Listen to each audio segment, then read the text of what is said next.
Praise Lord. Praise the Lord. कितने जन तैयार है? आमीन। तो ये मैंने एक्चुअली बदलापुर में ये टॉपिक लिया था, तो मेरे को 4 संडे गए थे इसके लिए। तो मैं चाहूँगा कि आप लोग ध्यान दें कि ये टॉपिक फटाफट लिया जाए पूरा। तो कितने लोग विश्वास करते हैं कि परमेश्वर सच्चा है, सच में वो एग्जिस्ट करता है? बोलो उसको क्या बोलते हैं? नहीं, वही हिंदी में क्या बोलते हैं? में वो है। हकीकत में वो है। हाँ, उसकी मौजूदगी है या हकीकत है, वो हकीकत है। वो एक काल्पनिक स्टोरी नहीं है। जो परमेश्वर बोलता है, परमेश्वर के बारे में जो हम सुनते हैं, वो कोई काल्पनिक मनगढ़ंत कहानी नहीं है। वो एक हकीकत है जिस पे हमें विश्वास करना है। तो जो बाइबल पे विश्वास करता है वो सत्य बातों के ऊपर विश्वास करता है। किस पे विश्वास करता है? सत्य बात। कोई काल्पनिक स्टोरी नहीं है कि किसी ने कितने साल पहले कुछ किताब को लिख दिया, किताब को बंद कर दिया, किसी मिट्टी में बॉक्स में डाल के गाड़ के रखा था और बहुत सालों बाद ये बुक मिला। ऐसा नहीं है। ये एक हकीकत है। जो समय पे प्रभु ने उसके दासों को दिखाया, वो टाइम पे उन्होंने लिखा है। तो बाइबल जब हम पढ़ते, जब बाइबल का प्रचार को सुनते, तब वो एक हकीकत को सुनते जो सच में है। हालेलुया। समझा? जो है। ऐसी मैं सोया था, सपने में मेरे को आया और मैंने लिख दिया, ये बाइबल वैसा नहीं है। बाइबल को खुद परमेश्वर की आत्मा की प्रेरणा के द्वारा लिखा गया। जो आत्मा देखता था, जो दासों को बताता था और दास लिखते थे। तो जो कुछ भी हम सुनेंगे वो परमेश्वर की आत्मा का लिखा हुआ सब कुछ है। आमीन। तो परमेश्वर टाइम के अंदर नहीं है, परमेश्वर टाइम के बाहर है। जब टाइम था भी नहीं तब परमेश्वर था। जब दुनिया नहीं थी, परमेश्वर ने 24 घंटा भी नहीं बनाया था, परमेश्वर उसके बाहर है। तब भी से परमेश्वर आदि से लेकर अंत सब कुछ परमेश्वर को मालूम है। परमेश्वर का कोई शुरुआत नहीं है, परमेश्वर का कोई अंत नहीं है। वही आदि है, वही अंत है। सब कुछ उधर ही खत्म होता है। तो हम परमेश्वर को किसी बात में सीमित नहीं कर सकते कि हमारा परमेश्वर 4 दीवारी में रहने वाला एक छोटा सा परमेश्वर है। नहीं, जिसके ऊपर हम विश्वास करते ना, वो अद्भुत पराक्रमी परमेश्वर है जो रहस्य की बातों को बताता है। राइट? तो परमेश्वर समय में नहीं है। जो कुछ भी परमेश्वर ने व्यवस्था के अंदर लिखा है वो शुरुआत से ही उसके अंदर था, और जो उसके अंदर था वो उसने प्रकट किया। अभी हम देखेंगे रेवलेशन का किताब, उसका 4 अध्याय, रेवलेशन उसका 4-6। और उस सिंहासन के सामने मानो बिल्लोर के समान कांच का सा समुद्र है। और सिंहासन के बीच में और सिंहासन के चारों ओर 4 प्राणी है। क्या लिखा है? अब यूहन्ना जो है वो स्वर्ग के बारे में कुछ प्रकट कर रहा है। किसके बारे में प्रकट कर रहा है? स्वर्ग में कुछ तो है, और वो स्वर्ग के बारे में स्वर्गदूत उसको सब कुछ बता रहा है। अब हमारा परमेश्वर, अभी हम सोचते हैं कि धरती के बातें सिर्फ बताता है। नहीं, परमेश्वर तो हमें स्वर्ग के भी बातें प्रकट करता है। जो स्वर्ग में है वो भी प्रकट करता है। आज बहुत सारे व्यवस्था को हम देखते हैं, ग्रंथों को देखते हैं, जो धरती के ऊपर है उसके बारे में बताता है, और जो कहानी है या माइथोलॉजी है या मन गढ़ित कल्पना आया और लिख दिया, ऐसा है। पर हमारा परमेश्वर धरती पर जो हकीकत है वो भी बताता है, और जो स्वर्ग में है, जो स्वर्ग में जहां पर वो विराजमान करता है, वो चीजों को भी वो प्रकट करता है। इतना जिंदा खुदा है वो, जो सारी बातों को प्रकट करता है। और क्या बता रहा है वो मालूम? कि एक सिंहासन के सामने मानो बिल्लोर के समान कांच के जैसा समुद्र है, और सिंहासन के बीच में और सिंहासन के चारों ओर 4 प्राणी है। 4 प्राणी के बारे में बताया यहाँ पर।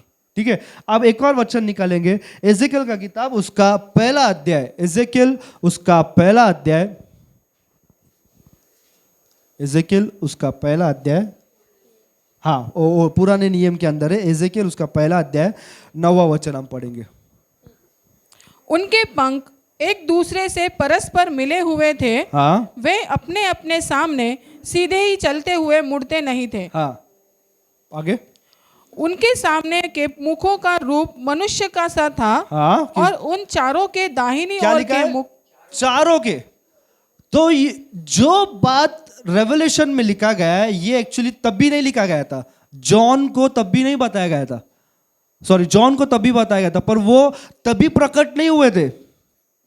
ये जो 4 प्राणी है पुराने नियम के अंदर भी बताया कि ये बुक अभी हम पढ़ रहे किधर का है, पुराना नियम ना, तो पुराने नियम के अंदर भी परमेश्वर ने बात बता के रखा था कि 4 प्राणी है सिंहासन के सामने। और न्यू टेस्टमेंट के अंदर रेवलेशन में जॉन को भी परमेश्वर बता रहे कितने प्राणी है, तो 4 प्राणी है। तो 4 प्राणी का मतलब क्या है आज हम देखेंगे, क्या देखेंगे, 4 प्राणी का मतलब क्या है। तो ये 4 प्राणी का प्रश्न था पहले से, और जब मैं दिनाकरण का ये देख रहा था वीडियो, तो उसमें भी उन्होंने कुछ यही बातों के ऊपर प्रकट किया। तो हम देखेंगे कि पहला प्राणी कौन सा है, रेवलेशन में जाएंगे वापस।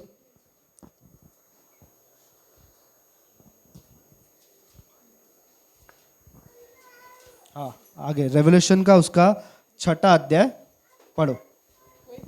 हाँ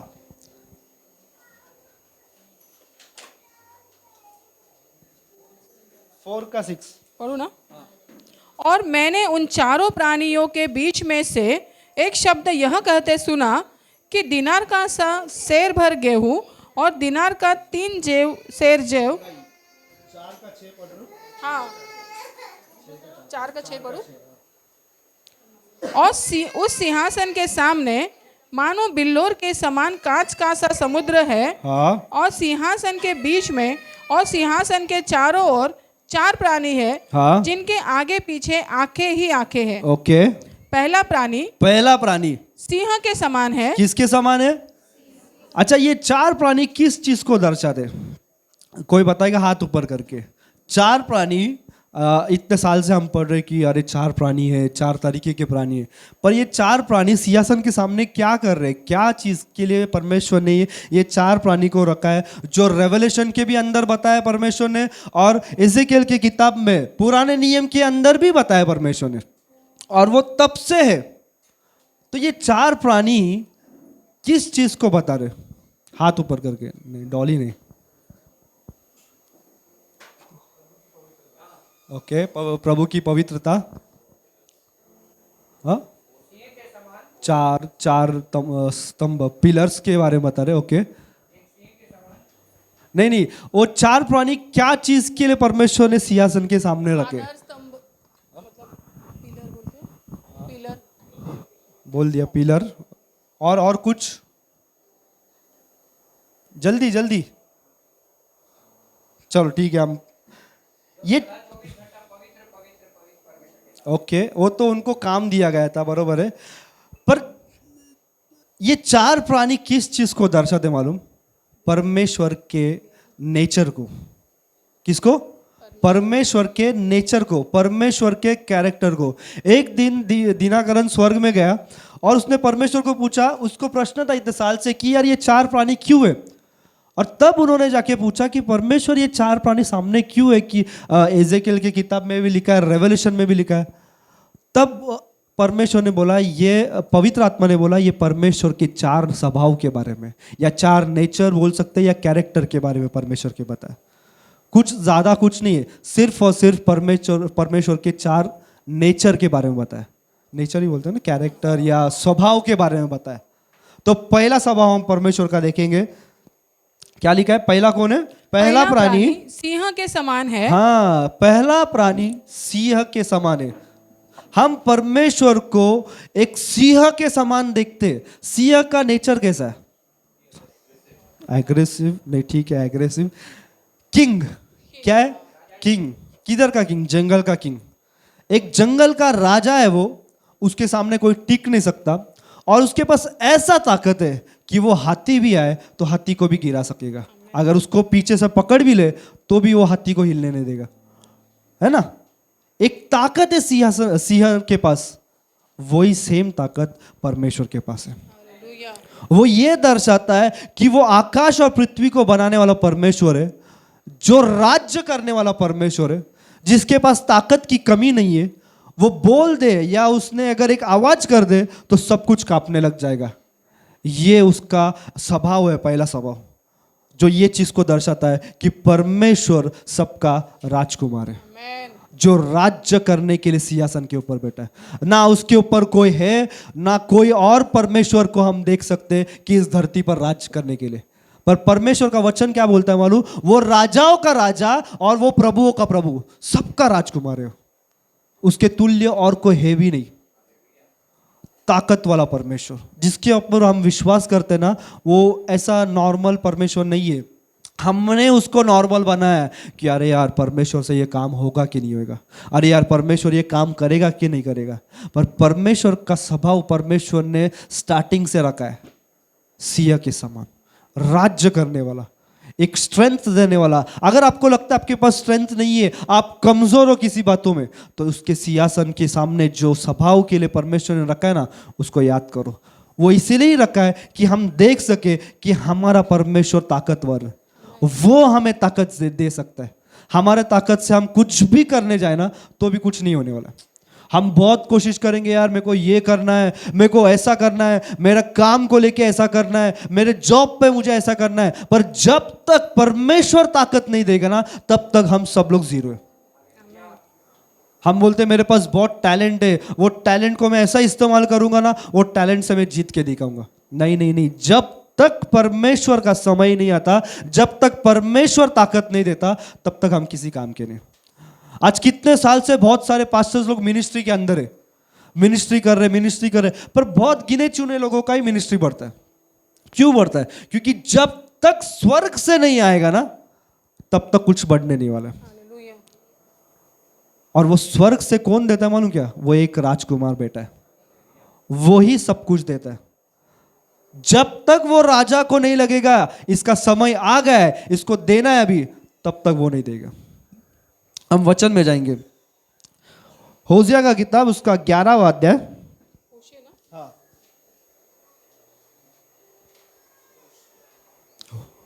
होशिया उसका 11वां अध्याय 10वां वचन। वे यहोवा के पीछे पीछे चलेंगे, वह तो सिंह के नाई गरजेगा। क्या लिखा है? कौन गरजेगा? यहोवा परमेश्वर, वो सिंह के नाई गरजेगा। कुछ तो बाइबल के अंदर उसके बारे में बताया, उसको दर्शाया है।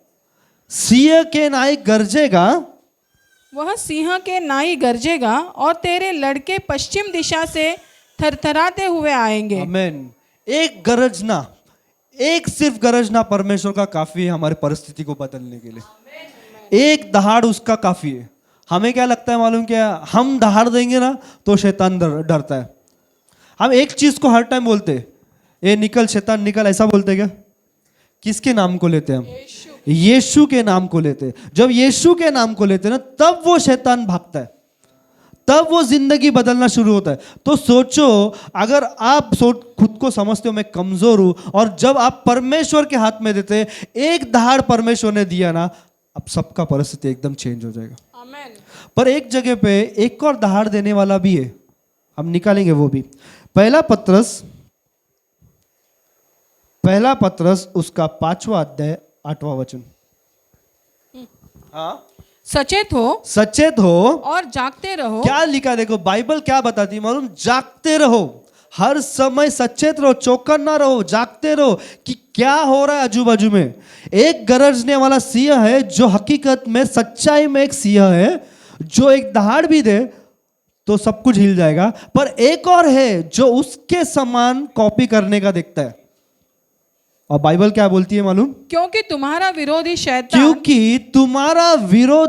शैतान गरजने वाले सिंह के नाई। सिंह है क्या वो? नहीं। पर क्या लिखा है बाइबल में?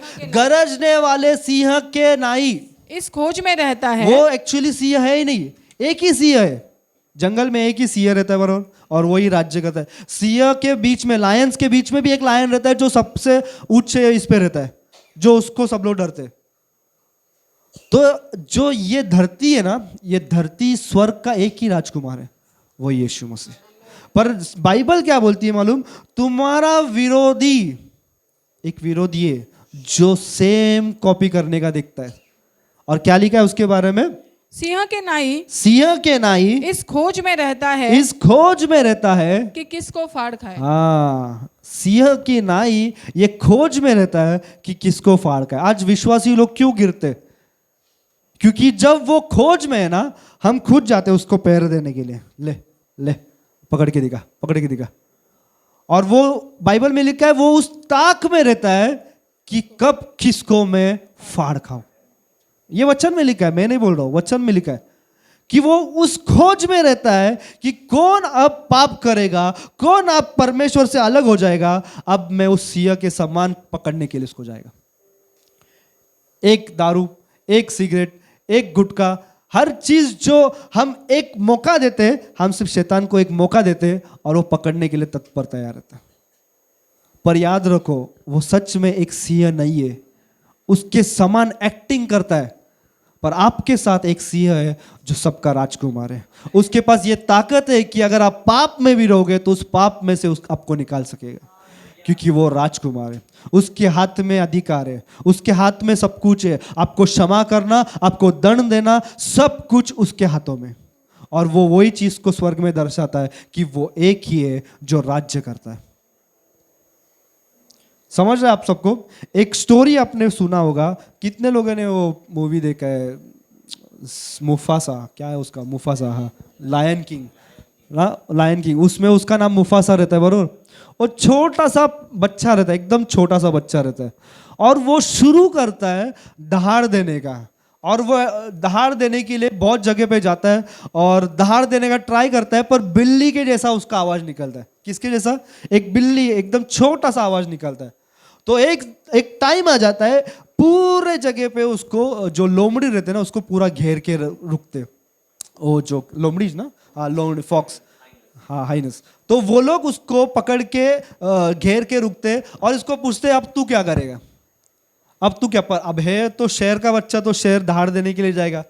दहाड़ देता भी है वो, पर आवाज किसके जैसा निकलता है? बिल्ली के जैसा।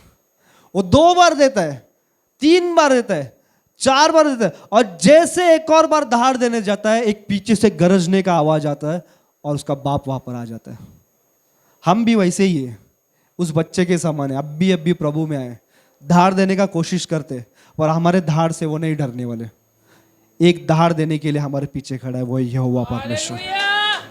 जब उसका दहाड़ आएगा, आपके बिछाए हुए जितने भी जाल रहेंगे ना, सब टूट जाएंगे। हम निकालेंगे, वचन को देखेंगे।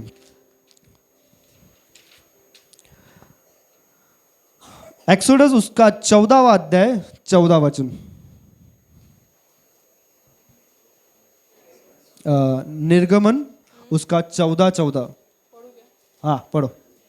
यहोवा आप ही तुम्हारे लिए लड़ेगा। क्या लिखा है? यहोवा वो खुद सिंहासन से उठेगा और आपके लिए लड़ेगा, इसीलिए हाँ तुम चुपचाप रहो। बस वो राजा है आपके लिए लड़ने के लिए। हम बोलते हैं मेरा भाई, मेरा पहचान ये नेता से है, मेरा पहचान वो नेता से है, ये मंत्री से है, पर यहोवा परमेश्वर क्या कहता है मालूम?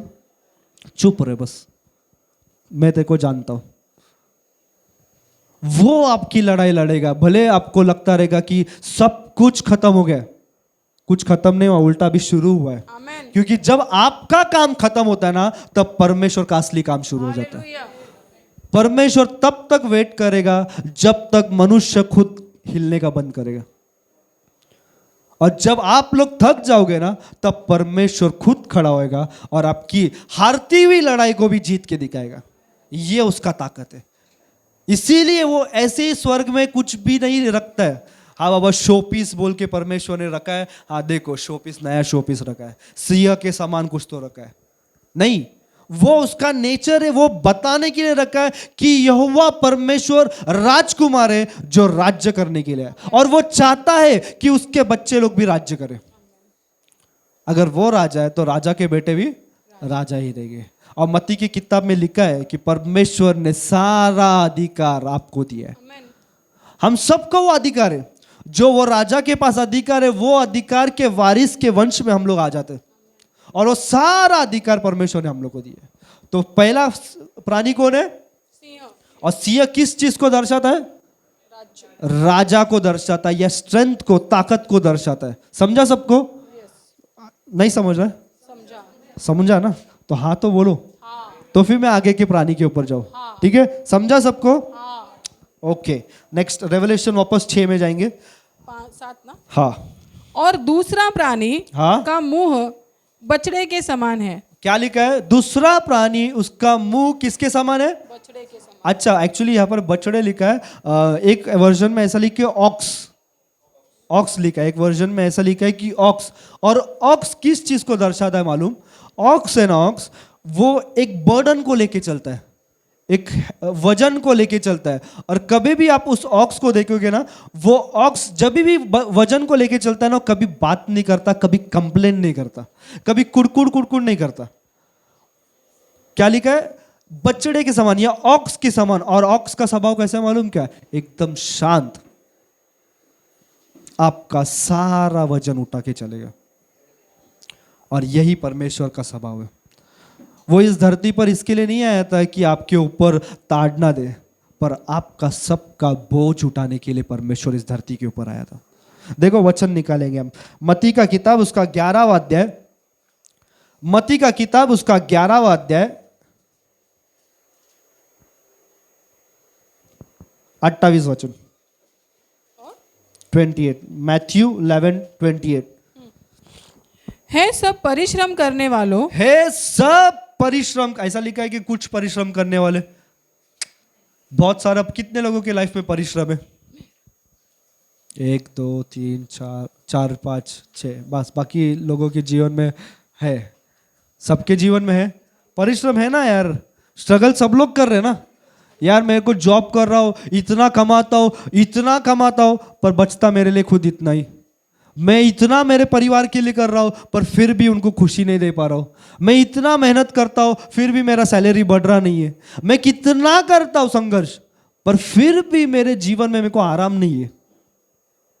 कब तक परमेश्वर यही भोगते रहेगा कि मैं सिर्फ मेहनत मेहनत मेहनत मेहनत मेहनत मेहनत, मेरे को कब आराम मिलेगा? पर परमेश्वर का वचन देखो क्या कहता है सब परिश्रम करने वालों, है सब परिश्रम करने वालों और बोझ से दबे हुए लोगों, और बोझ से दबे हुए लोगों, मेरे पास आओ। हाँ, किसके पास जाना है? परमेश्वर। वही ऑक्स के पास, उस बछड़े के पास, जो आपका सारा दुख, आपका सारा परिश्रम, आपका सारा दर्द उठाने के लिए आया है और आपको आराम देने के लिए। मैं तुम्हें विश्राम दूंगा। और मैं तुम्हें विश्राम दूंगा। ऑक्स का स्वभाव कैसा होता है मालूम? इतना जायंट होता है, और वो ना उसके बॉडी पे कुछ भी उठाता है ना, गपचुप मुंडी उसका नीचे रहता है और गपचुप बिना कंप्लेन किए चलते रहता है। और जो मालिक रहता है ना, उसका सारा बोझ उठा उठा के वो उसके ऊपर रखता है, पर कभी भी वो नहीं बोलता कि यार कितना वजन डाल दिया मेरे पे। उसका स्वभाव ऐसा है, कितना वजन डाल दिया, गपचुप चलते रहता है। सेम परमेश्वर, कितना हम लोग कुड़कुड़ कुड़कुड़ करते हैं, कितना हमारा संघर्ष है, पर परमेश्वर कभी कंप्लेन नहीं करता। परमेश्वर आपका सारा बोझ उठाने के लिए रेडी है, आपका सारा दुख उठाने के लिए रेडी। पर परमेश्वर का वचन को हम अगर बारीकी से समझेंगे तो वो काम करेगा। देखो यहाँ पर अभी क्या लिखा है, वापस पढ़ना। हे सब परिश्रम करने वालों, हे सब परिश्रम करने वालों और बोझ से दबे हुए लोगों, हाँ, मेरे पास आओ। बस क्या लिखा है? यही नहीं करते हम लोग। परमेश्वर के पास आओ, हे बोझ से दबे हुए लोगों, हे परिश्रम करने वालों, मेरे पास आओ। ये वचन के ऊपर हम लोग कभी ध्यान ही नहीं देते। अरे ब्रदर, ये आदमी बहुत कमाता है, ये मेरे को पैसा देगा, ये बैंक अच्छा, ये मेरे को लोन अच्छा देगा, ये इसके पास पावर है, ये मेरा पुलिस स्टेशन का काम करेगा। हम किसके पास पहले जाते? मनुष्य के पास। अरे कौन पावरफुल है यार, किसको फोन घुमाऊं मैं? है क्या किसी के पास कांटेक्ट नंबर है क्या? अच्छा, इसको कांटेक्ट करूंगा। पर परमेश्वर का वचन क्लियर कट बोलता है कि अगर आपको प्रॉब्लम है तो मेरे पास आओ। सबसे पहले परमेश्वर के पास जाओ, तब परमेश्वर बताएगा किसके पास जाना है। पर हम पहले किसके पास जाते हैं? मनुष्य के पास। मनुष्य के पास घुमाएगा, मनुष्य के पास घुमाएगा, आपका सॉल्यूशन निकलेगा नहीं। एंड में हम लोग वापस आएंगे, परमेश्वर अब मैं थक गया। यही चीज अगर हम पहले करते तो वो मार्ग को खोलने वाला परमेश्वर है, क्योंकि वचन में लिखा है मार्ग मैं हूं। पहले मार्ग के पास हम जब हम जाएंगे तो सारे मार्ग अपने आप दिखने लगेंगे। समझ रहे मैं क्या बोल रहा हूं? तो बोझ से दबे हुए लोगों को पहले चीज को परमेश्वर के पास जाना है। और क्या लिखा है बाद में? मैं तुम्हें विश्राम दूंगा। पहले ही विश्राम मिल जाएगा आपको, लास्ट में नहीं मिलेगा। पहले ही आपको विश्राम मिल जाएगा और खुद परमेश्वर आपकी लड़ाई लड़ने लगेगा।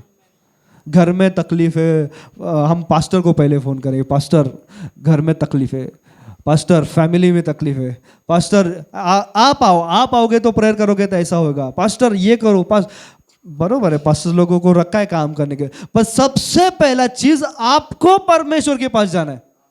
आपको परमेश्वर के पास प्रार्थना करना है कि परमेश्वर ये मेरा तकलीफ है, मैं बोझ में दबा। और जब वचन को लेकर आप परमेश्वर को बताओगे ना, इसका मतलब ये नहीं कि आप परमेश्वर को ताना दे रहे हो, नहीं। और ऐसा भी नहीं है कि परमेश्वर भूल जाते अपने वचन को, पर जब आप उसके वचन को क्लेम करके परमेश्वर को बताते हो, प्रभु तेरे वचन में लिखा है, तब वो उसके ओहदे पे आ जाता है, वो उसके इज्जत पे आ जाता है। तब वो क्या करता है मालूम? तूने वचन को याद दिलाया ना, अब मैं तेरा काम करूंगा।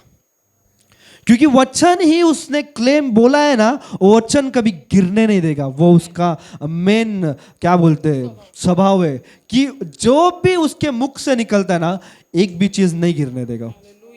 और उसके मुंह से क्या निकला है? हे बोझ से दबे हुए लोगों, सब परिश्रम करने वालों, मेरे पास आओ। समझ आप लोग को? चलो, कितने लोग को नींद आ रहा है? हाथ ऊपर करो। है जगह मतलब, ठीक है।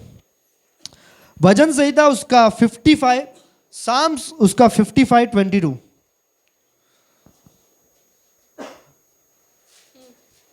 हाँ, अपना बोझ यहोवा पर डाल दे। किसके ऊपर डाल दो?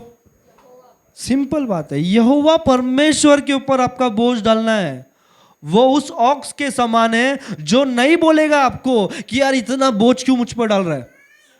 उसने बताया स्वभाव में, उसके वो स्वर्ग में उसने रखा है ये बात बताने के लिए कि मैं आज भी आपका बोझ उठाने रेडी हूं। क्योंकि परमेश्वर कल जैसा था, आज भी सेम है, और आने वाले टाइम में भी वो सेम रहेगा। मनुष्य बदलता है, मनुष्य आज है, कल परमेश्वर से दूर हो जाता है, पर परमेश्वर चेंज नहीं होता कभी भी। उसका स्वभाव स्टार्टिंग से लेकर आज तक सेम है। हमारा पाप उसने उठा लिया। कभी मुंह खोल के क्रूस के ऊपर उसने बोला कि यार कितना पाप है यार तुम्हारा। अभी हम लोग कभी जी रहे 2023 में, पाप उठाने कभी आया था वो 2023 साल पहले, तब भी उसने पाप उठाया। अब भी का एक मुंह से उसने बोला, एक शब्द से उसने बोला यार कितना पाप है यार ये लोग का, पर फिर भी एकदम शांत रीति में उसने सबके बोझ को उठा लिया। हम सबके श्रापों को उसने उठा लिया, हम सबके तकलीफों को उसने उठा लिया, हम सबके दुख को उसने उठा लिया। हर चीज जो बोझ से भरा है ना, वो सब उसने उठा लिया। अभी आपको सिर्फ आराम करना है, रेस्ट करना है। रेस्ट मतलब ये नहीं आप 4 बजे सोएगा मैं, दोपहर को 2 बजे उठूंगा मैं, वो वाला रेस्ट का बात नहीं कर रहा हूं मैं। शांति का जीवन जीने के लिए परमेश्वर है। देखो, जब एक टाइम आ जाता है ना, ऐसा एकदम कर्जा लाइफ में हो जाता है, और एक बोझ आ जाता है बॉडी के अंदर या हार्ट पे ना, एक बोझ आता है कि यार पैसा कैसा चुकता हूं मैं, कितने लोगों का पैसा मेरे ऊपर है, कैसे मैं पैसे का अरेंजमेंट करूं और काम करूं, है ना। कितने लोगों को ये प्रेशर आता है? एक ही जन को आता है, आपको ही आता है, बाकी सब एकदम सब मुक्त है, सबको आता है ना।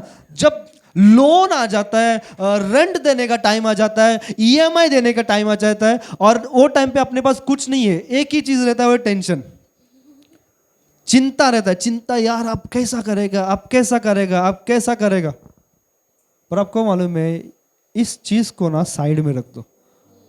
मत्ती, जिसको चिंता का प्रॉब्लम है ना, सिर्फ जाके मत्ती का 6वां अध्याय रोज पढ़ो, आपका चिंता ऐसे ही निकल जाएगा। जिसको चिंता है ना, मत्ती का 6वां अध्याय पढ़ो। कैसा होगा हमारे बच्चों लोग का, कैसे होगा मेरे परिवार का, कैसे होगा। आपको बहुत बड़ा प्रश्न है। बाइबल के अंदर लिखा है कि बाहर के पक्षियों को देखो, वो तो ना कुछ बोते हैं ना कुछ करते हैं, पर फिर भी परमेश्वर उनका सारा प्रबंध करके देता है। हर चीज का जो उनको जरूरत है वो परमेश्वर उनको लाके देता है। हम किस चीज का चिंता करते हैं? और उसके बाद ही वचन में ऐसा लिखा है, क्या तुम इनसे बढ़कर नहीं हो? खुद यीशु बोलता है, क्या तुम इनसे बढ़कर नहीं हो? वो पक्षियों से बढ़कर है हम लोग। इसीलिए परमेश्वर बोलता है कि हे बोझ से दबे हुए लोगों, मेरे पास आओ। मेरे लाइफ में भी ऐसा टाइम आया था कि बहुत प्रेशर प्रेशर प्रेशर प्रेशर, पैसा का, ये वो, ऐसा ऐसा। मैं प्रभु को एक ही बोलता था, प्रभु मेरे को अब शांति चाहिए, मेरे को नहीं हो रहा है। कुछ समय बाद ऐसा लाइफ में होता था कि एकदम ये जो मेन बोझ है ना, वो एकदम हल्का हो जाता था और एक शांति लगता था, क्योंकि उसके वचन में लिखा है वो शांति का राजकुमार है और वो ऐसा शांति तुम्हें देगा जो संसार नहीं देता। ये बाबा के पास जाओ, ये तांत्रिक के पास जाओ, वो इसके पास जाओ, वो शांति देगा, नहीं नहीं नहीं, बाइबल में लिखा है वो शांति का राजकुमार है। सारे लोगों को शांति देने वाला वो है, उसके पास पहले आओ। बदलापुर में एक सिस्टर ने, अभी मेरे को न्यू आई थी, तभी उन्होंने कॉल किया था। उनको लोन का वो बहुत टाइम से ट्राई करते और उनके साथ में जितने लोग थे ना, वो लोग ने जब फॉर्म भरा, उनका सारे लोगों का लोन पास हो गया। और इसका नेक्स्ट डे कुछ उनको अमाउंट भरना था, नेक्स्ट डे। और वो मेरे को फ़ोन करके बोलती है, पास्टर ऐसा ऐसा है, आप प्रेयर करो। मैं थक गई और रोने लग गई थी एकदम। हम लोग थक गए, अभी हम लोग को जमेगा नहीं, क्योंकि हम लोग बहुत ट्राई किया। मेरे बाद जितने लोग आए उन सबका फॉर्म भरा हुआ, सब अमाउंट पास हो गया, मेरा ही नहीं हो रहा है और कल मेरे को अमाउंट पे करना है। मैं बोला आप टेंशन मत लो, सिर्फ परमेश्वर पर विश्वास रखो। अभी आपका सब कुछ खत्म हो गया ना, आप हार गए ना, आप छोड़ दो, आप पूरी तरह से परमेश्वर पे छोड़ दो। वो सिस्टर को जब मैंने ऐसा बताया, वो बोली आप बस हो गया, मैं तो थक गई, अब परमेश्वर तू ही कर, जो तू कर सकता है वो तू कर। उन्होंने फोन रखा, फोन साइड में रखा, 5 या 10 मिनट के बाद उनको मैसेज आता है कि उनका लोन पास हो गया। जो लोन के लिए इतना दिन से वो ट्राई कर रहे थे, वो लोन 10 मिनट में पास हुआ। कब? जब उन्होंने बोला प्रभु मैं थक गई, मेरे से नहीं होएगा। परमेश्वर वो सब करने के लिए रेडी है जब आप उसके ऊपर सब कुछ डालोगे, क्योंकि वो रेडी है आपका बोझ उठाने के लिए। आपका कितना भी बड़ा बोझ रहने दो, परमेश्वर तैयार है आपके सारे बोझ उठाने के लिए। आप वापस पढ़ेंगे, क्या लिखा है 55 का 22। अपना बोझ यहोवा पर डाल दे, यहोवा पर डाल दो, वह तुझे संभालेगा, वह धर्मी को कभी टलने न देगा। हाँ, वो धर्मी को कभी टलने न देगा। परंतु हे परमेश्वर, 22 हो गया ना, ओके।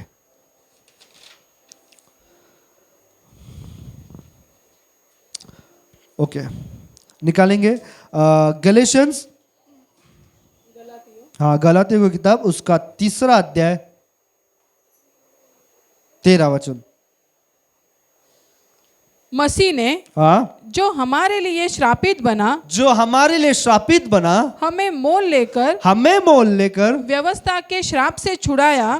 क्योंकि लिखा है जो कोई काट पर लटकाया जाता है वह श्रापित है। तो आपका श्राप किसने उठाया? फिर भी हम श्राप का जीवन क्यों जीते? आपके पास वो अधिकार है, वो राजा ने वो अधिकार आपको दिया है कि आपका सारा श्राप आप बोल के तोड़ सकते हो। पर फिर भी मेरे परिवार में वो गरीब था तो हम भी गरीब रहेंगे, मेरे बच्चे लोग भी गरीब रहेंगे। नहीं, आपके ऊपर वो श्राप लागू नहीं होगा, क्योंकि आपका श्राप क्रूस पर उठा है। आपको वो कबूल करना है या कमांड करना है कि सारे श्राप मेरे जीवन के यीशु के नाम में टूट जाए। यीशु का नाम क्यों इंपॉर्टेंट है मालूम? वचन में लिखा है, इसके लिए बोल रहा हूं, क्योंकि बाइबल में लिखा है कि जो कुछ तुम मेरे नाम से मांगोगे वो तुम्हारे लिए हो जाएगा। तुम्हारे ऊपर श्राप है, श्राप को तोड़ो यीशु के नाम से। तुम्हें लगता है मैं बीमार हूं, यीशु के नाम से उसको तोड़ो। जो कुछ भी तुम यीशु के नाम में करोगे वो तुम्हारे लिए हो जाएगा, क्योंकि वो रेडी है आप सबका बोझ उठाने के लिए। समझा? पहला कौन था? एक राजा जो राज्य करने के लिए बैठा है। दूसरा सवाल उसका क्या है? वो एक ऑक्स के समान, एक बछड़े के समान है जो आपका सारा बोझ उठाने के लिए रेडी है। अब आप तीसरे के लिए जाएंगे। तीसरे प्राणी का मुंह मनुष्य का सा है। तीसरे प्राणी का मुंह मनुष्य का सा है। तीसरा प्राणी कौन सा है? मनुष्य। पहला प्राणी सिंह के समान, दूसरा प्राणी बछड़े के समान और तीसरा प्राणी है मनुष्य के समान। मनुष्य के समान क्यों? कोई बताएगा? क्योंकि यीशु मसीह भी मनुष्य के ही रूप में आए। ओके ओके, चलो और कोई? तो जो मनुष्य के बारे में बताया वो इसीलिए परमेश्वर ने बताया कि वो ये दर्शाना चाहता था कि मनुष्य के बीच में वो भी मनुष्य बन के आने वाला था। हालेलुया। और ये चीज उसने पहले ही बता के रखा था एजेकिएल की किताब में। ये उसका स्वभाव है, वो है परमेश्वर 100% गॉड, पर 100% मैन बन के किसके लिए आया? मनुष्य को बचाने के लिए। अब एक स्टोरी मैंने सुना था अंकल के पास से। वो स्टोरी में ऐसा है कि एक बर्फीली जगह है, बर्फ गिर रहा है, बहुत बर्फ गिर रहा है, और बर्फ की जगह में एक घर था और उस घर के अंदर एक मनुष्य आग को सेकते बैठा था और गर्मी का मौसम या टेम्परेचर करके उसने घर को रखा था और बाहर बहुत बर्फ गिर रहा था और ऐसा एक विंडो था, सब घर को एक विंडो था, तो वो घर का गर्माहट के वजह से वो विंडो गर्म हो गया था। अब विंडो गर्म हो गया तो बाहर का जितना भी पक्षी है ना, एक कबूतर बोलो, एक कबूतर उस विंडो के पास आता है और विंडो को चिपक के रुकता है। क्या करता है? विंडो को चिपक के खड़ा रहता है। क्यों चिपकता है वहां पर जाके? क्योंकि उसको गर्माहट चाहिए था, उसको गर्माहट चाहिए था। और गर्माहट किधर मिल रहा था उसको? उस कांच के इधर। अब ये पुरुष जो मनुष्य वहां पर बैठा था वो देखता है ये कबूतर बेचारा ठंडी के मारे मरता रहेगा, मैं इसको अंदर लेता हूँ। वो उसको बचाने के लिए जा रहा है, जैसे विंडो खोलता है उसको बचाने के लिए जाता है, वो कबूतर पीछे पीछे सरकता है। जैसा और आगे हाथ बढ़ाता है वो कबूतर पीछे पीछे सरकता है। तब इसको ऐसा लगता है यार काश मैं कबूतर होता ना तो मैं इसको अंदर लेके आता था और मैं इसको बचाता था। अगर परमेश्वर के हिसाब से परमेश्वर आता था ना तो हम परमेश्वर को समझ ही नहीं पाते थे कि वो हमें बचाने के लिए कर रहा है। इसीलिए हमें बचाने के लिए वो मनुष्य के रूप में हमारे पास आया। हालेलुया। क्योंकि अगर परमेश्वर बोल के परमेश्वर आता था तो मूसा के समान हम रहते थे कि परमेश्वर हम तुझे देख नहीं सकते, है ना? ऐसा होता था। पर परमेश्वर को मालूम है अगर मुझे मनुष्य को बचाना है तो मुझे मनुष्य बनकर ही स्वर्ग से नीचे जाना पड़ेगा। और वो खुद मनुष्य का रूप धारण करके, ऐसा नहीं कि वो परमेश्वर नहीं था वो टाइम पे, वो 100% मनुष्य भी था और 100% वही टाइम पे वो गॉड भी था। जो दर्द आपको और मुझे होता है वही दर्द यीशु को भी होता था, क्योंकि वो मनुष्य का शरीर को धारण करके आया था। वो एक कुंवारी के गर्भ से उसने जन्म लिया था। अद्भुत परमेश्वर, वो यही बताने के लिए स्वर्ग छोड़कर धरती के ऊपर। हम वचन को निकालेंगे, वचन से देखेंगे। जेनेसिस का किताब उसका उत्पत्ति, हाँ उत्पत्ति उसका 1:27 पहले पढ़ेंगे। हाँ, तब परमेश्वर ने मनुष्य को, हाँ मनुष्य को अपने स्वरूप के अनुसार, किसके स्वरूप के अनुसार? तो परमेश्वर का स्वरूप मनुष्य के जैसा, मतलब ये नहीं, मनुष्य का स्वरूप परमेश्वर के जैसा है। तो मनुष्य को 2 हाथ है, 2 पैर है, 2 आंखें, 2 कान है, तो परमेश्वर भी वैसा ही है। उसको 6 हाथ, उसको 10 सिर, उसको 6 पैर, वैसा परमेश्वर नहीं है। बाइबल में क्या लिखा है मालूम? वापस पढ़ना। तब परमेश्वर ने मनुष्य को अपने स्वरूप के अनुसार उत्पन्न किया। अपने ही स्वरूप के अनुसार उत्पन्न। तो अगर आप लोगों को 2 पैर 2 हाथ है तो परमेश्वर को भी 2 पैर और 2 ही हाथ है, क्योंकि उसके स्वरूप में परमेश्वर ने हमें बनाया। अपने ही स्वरूप के अनुसार, अपने ही स्वरूप के अनुसार बनाया परमेश्वर ने उसको उत्पन्न किया। हाँ, नर और नारी करके। हाँ, नर और नारी करके उत्पन्न। अच्छा, तो परमेश्वर ने अभी हम सबको बनाया, मनुष्य को अपने स्वरूप में बनाया। तो परमेश्वर को क्या जरूरत था कि ये बॉडी, ये देह को धारण करके नीचे आने का? एक ही चीज था, जो परमेश्वर और मनुष्य के बीच में जो एक बिचवाई ना, नहीं सेपरेशन को क्या बोलते हैं? गैप, हाँ दरार बोल सकते, या मेरे को मिलाने के लिए आया। जो सेपरेशन हुआ था, जो अलगपन आया था, अलगाव हुआ था, वो अलगाव को एक करने के लिए वो मनुष्य बनकर बिचवाई करने के लिए आया। आमीन, हालेलुया। परमेश्वर और मनुष्य 2 अलग अलग जन है। परमेश्वर है, मनुष्य सिर्फ मनुष्य।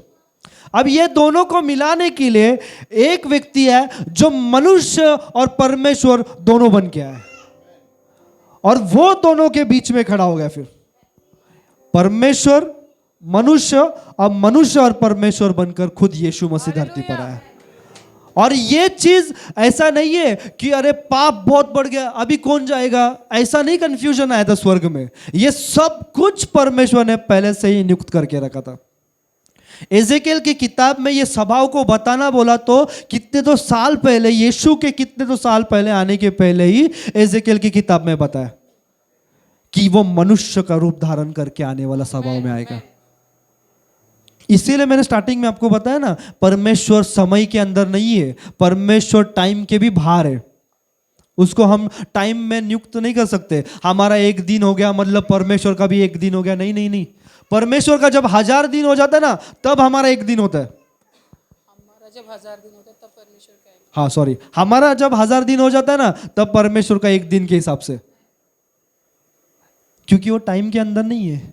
वो शुरुआत, हाँ बाबा, एक टाइम था और तभी कुछ नहीं था। बहुत लोग का थियरी है ना, पिंक पैंथर क्या क्या कुछ तो है ना, हाँ, वो सब थियरी को इस्तेमाल करते हैं। अचानक कुछ तो एनर्जी आया और एनर्जी फूट गया, और एनर्जी फूटने के बाद गैलेक्सी बन गया, सब कुछ बन गया, ये हो गया वो हो गया। सब काल्पनिक क्या बोलते हैं विचार है। पर बाइबल के अंदर सब कुछ बताया कि परमेश्वर स्टार्टिंग से जिसने आकाश और पृथ्वी को बनाया, उसको किसी ने नहीं बनाया। अरे चल अब मैं परमेश्वर को बनाऊंगा, अब परमेश्वर धरती को बनाएगा।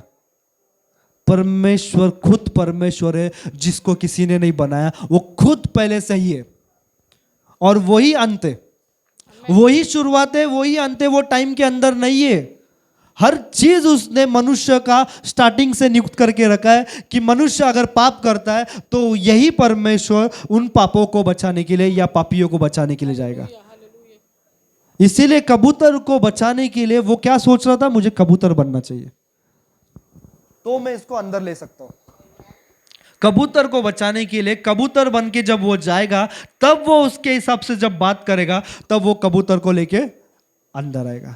कबूतर को मालूम नहीं ये उसको बचा रहा है। कबूतर को क्या लग रहा है, अब ये मेरे को नाश करेगा, ये मुझे खत्म कर देगा, इसीलिए वो पीछे पीछे भाग रहा है। पर मनुष्य का मन में क्या है, अरे यार मेरे को तो इसको बचाना है यार। तो क्या सोचता है, अगर काश मैं कबूतर होता ना तो मैं इसको बचा लेता था। यही परमेश्वर ने विचार किया कि मैं खुद मनुष्य बन के जाऊंगा और मनुष्य को बचाने के लिए, इसीलिए वो मनुष्य का रूप धारण करके है। आमीन। एक और वचन निकालेंगे, आइज़ाया की किताब उसका 59:2, यशाया उसका 59:2 पढ़ो। परंतु तुम्हारे अधर्म के कामों ने तुमको तुम्हारे परमेश्वर से अलग कर दिया है। क्या लिखा है, परंतु तुम्हारे अधर्म के कामों ने तुम्हें तुम्हारे परमेश्वर से अलग कर दिया है, और तुम्हारे पापों के कारण उसका मुंह तुमसे ऐसा छिपा है कि वह नहीं सुनता। हमारे पापों के कारण, हमारे अधर्म के कारण हम परमेश्वर से एकदम अलग हो गए। अब पाप हमारे ऊपर रहने के कारण परमेश्वर हमको देख ही नहीं सकता, क्योंकि पाप परमेश्वर को पसंद नहीं, पर वो पापियों से प्यार करता है। अब पापियों से प्यार करता है तो उनको बचाने के लिए तो जाना ही पड़ेगा। इसीलिए यीशु मसीह आपके और मेरे जगह पे वो मनुष्य बनकर 2023 साल पहले उसने जान दिया। जो कोड़े मुझे लगने चाहिए थे, जो दाढ़ी मेरा खींचा जाना चाहिए था, जो कांटों का ताज मुझे डाला जाना चाहिए था, वो सब कुछ कौन ले रहा है, यीशु। इसीलिए वो मनुष्य बनकर आया था। आपका तकलीफ, आपका दुख, आपका पाप उसने उसके शरीर के ऊपर उठा लिया, और ये स्वभाव उसने स्वर्ग में तीसरे प्राणी के द्वारा बताया। आमीन। अब चौथे प्राणी के पास जाएंगे। और चौथा प्राणी, अभी लास्ट चौथा प्राणी के ऊपर ध्यान देंगे। उड़ते हुए उकाब के समान है। क्या लिखा है, उड़ते हुए उकाब के समान। अभी उकाब के बारे में हम स्टडी करने जाएंगे तो उकाब का बहुत सारा कैरेक्टर है। वो इतने ऊंचे हवे में ऊंचे आसमान में उड़ता है कि उसको कोई देख भी नहीं सकता। उसका नज़र इतना स्ट्रांग होता है कि वो ऐसा बोलते हैं कि 2 किलोमीटर दूर अगर वो नज़र डाले तो उसको वो भी क्लियर दिखता है। 2 किलोमीटर दूर, किलोमीटर बोल रहा हूँ कि 2 किलोमीटर दूर भी अगर वो देखे तो वो क्लियर देख सकता है। अगर आंधी तूफान आए तो आंधी और तूफान में भी अच्छे से खड़ा रह सकता है। उसका जो चोंच है वो अगर जब घस देता है तो फिर से वो यंग हो सकता है। हर चीज उसके बारे में बहुत अलग अलग तरीके का स्वभाव बताया, पर एक स्वभाव जो सबसे अच्छा उसका स्वभाव है वो है वो उसके बच्चों का पालन पोषण बहुत अच्छे से करता है। वो अपने बच्चों का पालन पोषण बहुत सुंदर तरीके से करता है, और यही चीज हमारे परमेश्वर का स्वभाव है। वो अपने बच्चों का पालन पोषण करना जानता है। आपको किस चीज की कमी है, आपको क्या करना है, आपको कैसे बनाना है, वो उस पिता को मालूम है। वो एक पिता के समान आपसे प्यार करता है। वो जानता है कि आपको क्या चीज का कमी है, वो जानता है आपको क्या चीज चाहिए। वो चीज प्रोवाइड करने के लिए परमेश्वर हमेशा रेडी है। हाँ, हम वचन में देखेंगे एक्सोडस का किताब उसका 19वां अध्याय देखेंगे। देखो, जब इजरायली लोग जब इजिप्ट से निकले तब उनको किसने बाहर निकाला? मैंने। आप लोग का ध्यान नहीं है क्या? हाँ तो बोलो ना, किसने निकाला? मूसा ने निकाला, है ना। मूसा ही था जो परमेश्वर ने उसको वहां पर खड़ा किया। इतिहास बताता है 20 लाख लोगों को वो लेके चलता था। कितने लोगों को?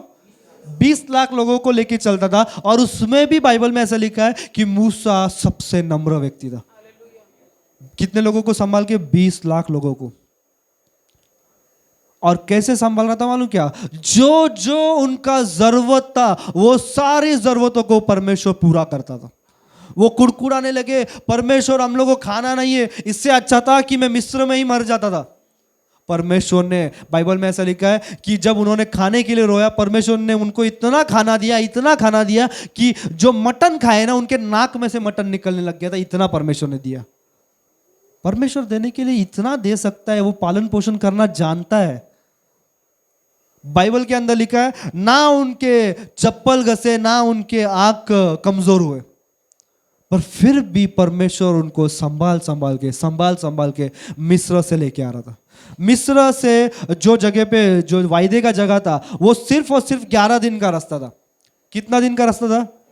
11 दिन का रास्ता था। पर परमेश्वर ने उनको वो जगह पे पहुंचने के लिए 40 साल लगाया। कितना साल? 40 साल। बोलेंगे यार परमेश्वर इधर से सिर्फ मेरे को वांगनी जाना था और तू मेरे को पनवेल से लेकर आया पूरा, ऐसा हिसाब है। कितना साल लगाया? 40 साल। क्यों लगाया? क्योंकि परमेश्वर जानता है आपका पालन पोषण करना। परमेश्वर को मालूम था अगर मैं 11 दिन में पहुंचाता था ना तो मिस्र इनके अंदर से नहीं निकलता था। अब मिस्र को निकालना है तो इनको 40 साल लगाया परमेश्वर ने, क्योंकि वो पालन पोषण करना जानता है। वो जानता है आपको कैसा बनाना है, वो जानता है आपको कैसे तैयार करना है। एक ईगल का जो स्वभाव होता है, जब उनके बच्चे को जब वो तैयार करती है, आपको मालूम है वो एकदम हाइट के ऊपर लेके जाती है। जो ईगल के बच्चे रहते हैं ना उनको एकदम हाइट के ऊपर लेके जाती है और उनको ऊपर रख के वो बोलती है अब चलो उड़ना सीखना है अभी तुम लोगों को। ऐसा बोलती है क्या? ढकल देती है डायरेक्ट, अब तुम लोगों को उड़ना है। वो कोशिश करता है उठने के लिए, पर ईगल क्या करती है? फास्ट नीचे जाती है और ईगल के बच्चे को वापस पीठ के ऊपर पकड़ती है, वापस ऊपर लेके आती है, फिर से ऊपर लेके जाएगी, फिर से उसको क्या कहेगी? जा नहीं बोलेगी, डायरेक्ट ढकल देगी, जा। ढकलने के बाद वो फिर से तड़प तड़प तड़प के नीचे आएगा। अगर उड़ा तो ठीक, नहीं तो माँ आएगी वापस उसको ऊपर लेके जाएगी। जब तक वो उड़ना नहीं सीखेगा तब तक वो उसका क्या बोलते हैं पालन पोषण करते रहेगी, उसके ऊपर वर्कआउट करते रहेगी, उसका ट्रेनिंग लेते रहेगी। और एक टाइम आएगा ईगल को वो जब ढकल देगी वो समझ जाएगा अब मेरे को यहाँ से उड़ना है, और फिर वो उड़ने लगेगा। परमेश्वर चाहता तो 11 दिन के अंदर परमेश्वर पहुंचा सकता था, पर परमेश्वर को इजराइलियों को तैयार करने का था। आपको लगता ना कि इतना साल हो गया यार, मैं किस चीज के लिए प्रार्थना कर रहा हूं, वो मेरे लाइफ में आ रहा क्यों नहीं है? परमेश्वर आपको तैयार कर रहा है। जो परमेश्वर का क्या बोलते हैं, आपका कैपेसिटी अभी तक तैयार नहीं हुआ है। जब आपका कैपेसिटी तैयार होएगा उस चीज को लेने के लिए, तब परमेश्वर आपको देगा। पहले आपको तैयार करेगा। जो आपके पास है परमेश्वर उसमें पहले भरते जाएगा। आपको कितने लोगों को इसका स्टोरी मालूम है? एलिया और वो एक विधवा स्त्री है, तेल के बारे में मैंने अभी रिसेंट किधर तो सुना हो। आपको मालूम है वो तेल जब डाल रही थी, जब उसने आशीष दिया कि जब तक तू ये तेल डालते रहेगी, जब तक तू बर्तन भरते रहेगी, वो तेल गिरते रहेगा गिरते रहेगा गिरते रहेगा। तो ये क्या करती है, उसके घर के अंदर जितना भी सामान था वो सब सामान लाती है, तेल भरते रहती है भरती रहती है। अब ये बर्तन खत्म होने आया तो आजू बाजू में जाती है, सब जगह से तेल लेके आती है, तेल भरती है भरती है भरती है, जितना हो सके भागदौड़ करके जितना बर्तन ला सकती है वो लाई। पर एक टाइम आया कि बर्तन भी खत्म हो गया। अब बर्तन खत्म हो गया तो करना क्या है, तो तेल रुक गया। तो जो आप ले सकते हो वही परमेश्वर आपको देगा। अगर आप रेडी नहीं हो तो परमेश्वर आपको देगा। पर हम क्या सोचते हैं, प्रभु तू इतना कठोर क्यों है, तू दे रहा क्यों नहीं है? मैं इतना साल से प्रार्थना कर रहा हूं, इतने साल से प्रार्थना कर रही हूं, मेरा प्रार्थना सुनता क्यों नहीं है? मेरे को वो चाहिए, मतलब चाहिए। पर परमेश्वर आपको देगा नहीं। क्यों? क्योंकि आप तैयार नहीं हो, आपका बर्तन आपके पास नहीं है। आपको पहले परमेश्वर तैयार करेगा, आपका पालन पोषण करेगा, एक पिता के समान आपको सारा जगह का ट्रेनिंग देगा। और जब आप तैयार होगे वो आपको सब कुछ देने के लिए रेडी है। पर वो टाइम, वो पीरियड आपके लाइफ में परमेश्वर ऐसा लेके आएगा कि आपको दुख होएगा, आपको तकलीफ होएगा, आपको पेन होएगा, पर एक टाइम आएगा आपको सब कुछ मिलेगा। क्योंकि मैं अभी रिसेंट सुन रहा था अंकुर नरोला का, वो बोलता है अगर आपके जीवन में तकलीफ नहीं है, आपके जीवन में पेन नहीं है, आपको बरकत नहीं है। अगर आपको सफलता चाहिए, बरकत चाहिए, भरपूरता चाहिए, उसके पहले आपको दर्द में से जाना पड़ेगा। और जो बंदा दर्द में से जाता है वो बंदा सब कुछ हासिल कर लेगा। और परमेश्वर जानता है पालन पोषण करना। वो आपका हानि का विचार नहीं करता है, वो आपका सफलता का विचार करता है, क्योंकि वो एक पिता के हृदय के समान है। वो आपसे प्यार करता है। और ये चारों चीज परमेश्वर ने एक स्वभाव के समान स्वर्ग में बताया। अब ये चारों को जब हम एक करेंगे तो एक मैसेज यहां पर भी तैयार होता है। वो ये है कि वो राजा के समान स्वर्ग में बैठा हुआ था। उसको कोई जरूरत नहीं था कि सब कुछ करने का, वो है ही राजा, राजा के समान स्वर्ग में बैठा है। वो सिर्फ एक नजर कर दे तो स्वर्गदूत को मालूम गिर जाता है, अच्छा इसको ये करना है, अच्छा ये साइड देख ले, तो 10,000 स्वर्गदूत उसका तैयार रहता है काम करने के लिए। वो राजा के समान है, सिंह। फिर वो एक ऐसा बताता है कि मनुष्य पाप में गिर गया, अब इनका पाप उठाने के लिए कोई तो चाहिए। तो वो ये दर्शाता है कि वो स्वर्ग छोड़ के इस धरती के ऊपर आया आपका और मेरा बोझ उठाने के लिए। और जब एक ऑक्स के समान हो जाता है तो एक मनुष्य के समान ये बताता है कि वो बोझ उठाने के लिए आया, तो मनुष्य रूप को धारण करके इस धरती के ऊपर आया। और जब उसने सब कुछ पूरा किया तब अब ये वो बताता है कि उसका काम फिर भी खत्म नहीं हुआ। वो आज भी आपका पालन पोषण करने के लिए हर समय तैयार रहता है। तो वो राजा धरती के ऊपर आपका बोझ उठाने के लिए मनुष्य के समान बनकर आया, और आज भी आपका पालन पोषण करने, आपको संभालने के लिए आज भी वो रेडी है। सिर्फ आपको क्या करना है मालूम? उसके पास आना है, उसको समझना है, उसको जानना है। और जब आप जानोगे तब आप उसको अपने जीवन में होते हुए देखोगे। समझ रहे आप सबको? तो परमेश्वर आप लोगों से बहुत प्यार करते हैं। हम सब आंख बंद करेंगे और परमेश्वर के सामने प्रार्थना करेंगे कि प्रभु जो तेरा स्वभाव है, जैसा तू है वैसा हमें जानने के लिए वो बुद्धि और ज्ञान और समझ चाहिए परमेश्वर।